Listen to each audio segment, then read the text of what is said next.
Hey, Mike with MikesCornholeBags, and today I am reviewing the Great by Big D Bags. Let's go ahead and dive in and break this bag down. We'll start with materials here. Slow side, this is that Surefire material, but it's the opposite side of what Lucky uses on the Surefire. It's the same side that you find on the Deadhead, the Typhoon, the All Slides 2.0, the Convict. It's probably my favorite side of the two materials. It's a little softer. It's a touch faster. I still call it a 5-speed, but it plays a little faster than the other side of that material. So 5-speed on the slow side. Fast side, this is that Pro Sniper, Viper, Deadhead fast side, 9-speed, crazy fast, slides out the boarding conditions, great for pushing, collecting, just going through a lot of congestion. It just slides through, collects a bunch of bags. So 5 and 9-speed on this bag. The fill in here is a mixed fill. It's kind of, I think it's mostly bead fill. There's some different size beads in here. So it's a mixture. It's a mixture of a fill, but it's mostly bead, which gives it which really gives it a lot of movement to it for shape and shots, as well as it really drips in the hole because those beads just want to cascade in. It really adds to the hole friendliness, which is something this bag needs because this slow side material, there are 3 negatives on the slow side material. Every time I talk about these bags, I always mention this, but one of the negatives is that it tends to want to hang on the hole. You have a lot, it wants to grab, it's got a little more friction, it wants to hang on the hole. When you add the bead fill, you kind of counteract that a little bit. So if this bag was flat fill, you would have more issues with the bags hanging. Because you've got the bead fill tends to be more hole friendly. What you lose in hole friendliness because this slow side material sticking, you gain with the bead fill, I think. So I feel like it kind of counteracts and gives you a pretty neutral hole friendliness, if that makes sense. The other issues you have with this material is humidity. If boards are getting damp and sticky from humidity, any moisture in the air, any moisture around, this material just sticks. It doesn't want to move. It's really unplayable. Great for dry boards, great for normal to fast speed boards, but damp, sticky boards, not the best material for it. And the last thing is this material tends to have a kick to it.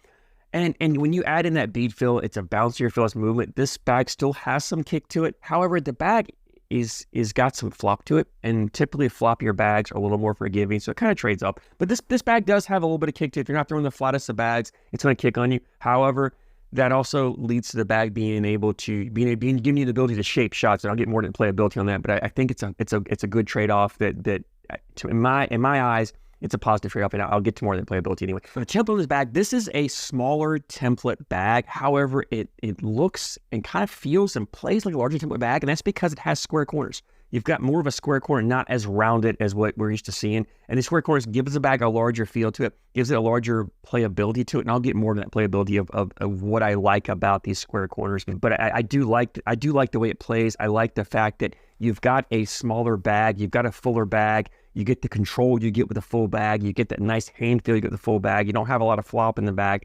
but you get the advantages of a fuller bag with these square corners, right? So let's go ahead and jump into playability. I'll explain what I'm talking about there more as I get to that. But this bag is a versatile bag. This material here, you can run bags in the hole with it. You can throw blockers up to, you can do a control style game. And that's what makes this bag and this material so popular, is what you can do with it. So to be honest with you, I'm not the biggest fan of Surefire material. When I got these bags and saw them, I was like, I wasn't excited to review them. I really had no plans to. In fact, I probably should mention that from the very top of this review, the day I went out to film this, I had no intentions of throwing this bag. I went out there, I was planning to throw some other bags. When I got out there, the temperature starting to drop right here. It was a cold, crisp day. The wind was blowing. It was really dry. The boards were playing fast.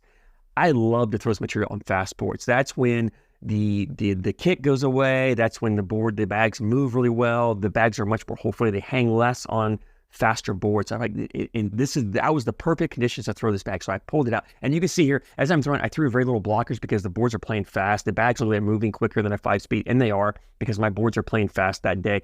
But I just had fun. Like this is a bag I pull out for fast boards when I just want to go hole for hole, because it is a controllable material.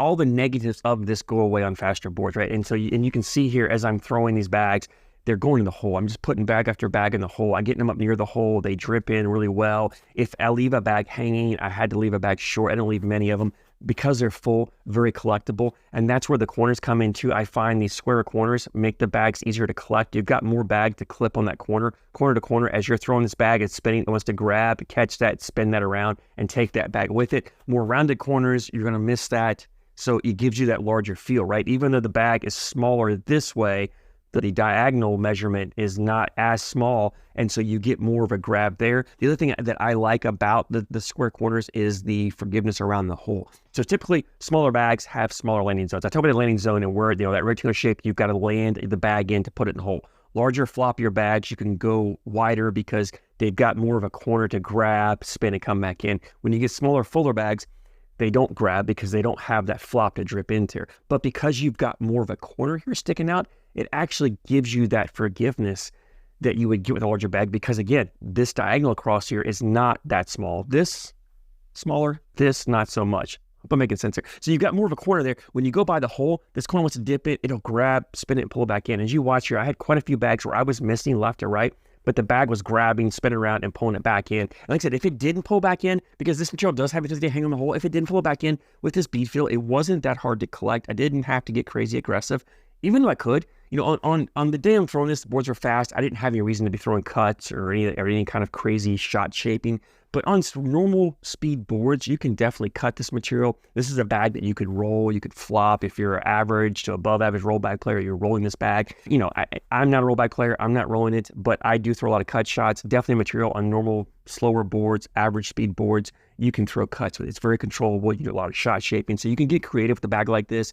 And because it's that smaller, fuller bag, you have a ton of control. You're gripping it. I have complete control over how I want the bag to come out, the angles, you know, the tilt, whatever. If I'm throwing cuts, back load, front load, whatever I'm trying to do, you really have complete control of this bag. And it gives you a lot of confidence because I'm putting a lot of bags in the hole. You know, and I talk about cornhole being a confident sport. The more bags that go in, the more confident you are your next bag is going to go in. And I had a lot of success putting this bag in the hole. When you play when you're playing in a game or a match with someone and they're throwing blockers up there, I found this is a really great bag for getting around those blockers. Obviously, it's fast on the fast side. You can push through if you want to push through their stuff, but you've got options, like I said, cut, flops, rolls, air mails, whatever you want to do. You can play get arounds, because if you can just get this bag to sneak around it, you know, it's as long as you grab that corner, it's going to pull it and drop back in. So all in all, it's a very fun bag to throw. It gives you a lot of options for getting around bags, a lot of options for putting bags in the hole. So if you're playing on a dirty style board, that's where I think this comes out. You know, if you were playing someone who's just going hole for hole, maybe not the best bag just to run hole for hole with them unless boards are playing fast. But, you know, if you're playing against an opponent who likes to throw blockers, likes to play a dirty style game, likes to cause a lot of congestion, it's a great bag because you can get around their bag in a lot of different ways. You have a lot of options. You're not limited to what you can do. So I enjoy throwing it. I really did. And like I said, I don't typically like to throw this Surefire material anymore. I just find myself favoring more of those hybrid carpets, the herringbone carpets, a lot of other 5-speed materials that play more consistent. I tend to stay away from this, but I had a blast throwing this. And like I said, the conditions I went out were perfect for this bag. That's why I pulled it out. And as you can see, you know, I did well throwing the bag. I put a lot of bags in the hole. You know, so definitely check it out. If you like to throw if you like the deadhead or that convict, but you don't like that flat fill, that's what this grade is. It's that bag, but has a more active feel to it. And I think you're going to love it. Limited availability on this Big D's website, bigdbags.com. Bags, as of the recording, they had some bags in stock. They're $80. It's free shipping on Big D. Great price. These do come with the ACO stamp on them. So if you play ACO events, you need an ACO stamp bag. This is a great option for you. I know Big D makes bags with TCL. I'm not sure if the grade is a TCL approved bag or not. I didn't check on that, but it may be. So you're playing TCL events, you look at this bag, check it out and see. I'm not sure if it's there or not, but it's possible it is. Definitely check out the grade if you like to play that Surefire style material. If you like the deadhead, the convict, something like that, yeah, I think you're definitely going to love this. If you've thrown it, I'd love to hear your feedback, what you like, what you don't like. Always love hearing your guys' opinions. I thank you so much for your support, and I thank you for watching.